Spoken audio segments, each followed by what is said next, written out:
ਭਾਰਤੀ ਕਿਸਾਨ यूनियन के कौमी बुलारे राकेश टिकैत ने सरकार नूं वड्डी चेतावनी दी है। टिकैत ने कहा कि जेकर सरकार मंग नहीं मनती तो लखनऊ नूं दिल्ली बनाया जाएगा। उन्होंने कहा कि उत्तर प्रदेश अंदोलन का राज है। राकेश टिकैत ने कहा कि गन्ने का रेट 4 साल तो नहीं बढ़ाया गया। 12,000 करोड़ रुपए अजे बकाया ने। योगी सरकार ने गन्ने नूं 1 रुपया भी नहीं बढ़ाया। 7-8 राज्यां विच किसानां लई बिजली मुफ्त है पर यूपी विच अजिहा नहीं है। उन्होंने दावा किया कि गुजरात की सरकार पुलिस चलाउंदी है। अजिहा ही कुछ यूपी विच भी होण जा रहा है जिथे राज नूं एक पुलिस राज बनाउण दीआं तैयारियां चल रही ने।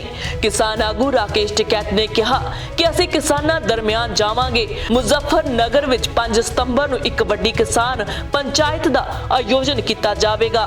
कैमरा अते कलम की राखी की जा रही है। पूरे देश नूं कैप्चर करके रखा होया है। उन्होंने कहा कि जदों तक 3 कानून वापस नहीं किए जाते साडी लहर वापस नहीं आवेगी। असीं लखनऊ नूं दिल्ली बनाउण दा काम भी करांगे।